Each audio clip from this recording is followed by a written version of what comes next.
Bloomberg Law has estimated this Kaiser strike would be the largest for the U.S. healthcare industry by at least 20,000 workers. And since we have highlighted some of the other labor disruptions we have seen across the United States, Mary Kay, what can you tell us about the length of time? We talked about the initial time frame here, but at a time when there's worries about the overall economy and disruptions to workforces, what kind of time frame should we be thinking about longer term here?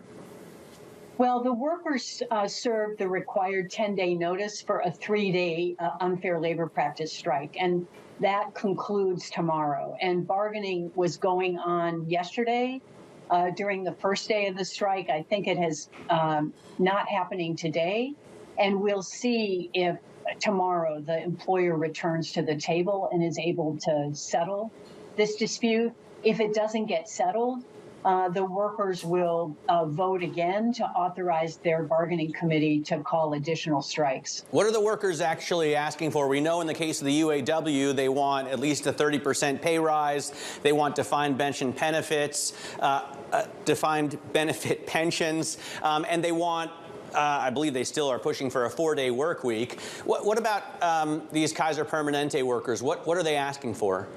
Well, you know, the wage demand was made early in the bargaining, and my recollection is that the initial demand was 7% annually for the 4 years of the contract. But I think the bargaining committee is in discussion about that demand now.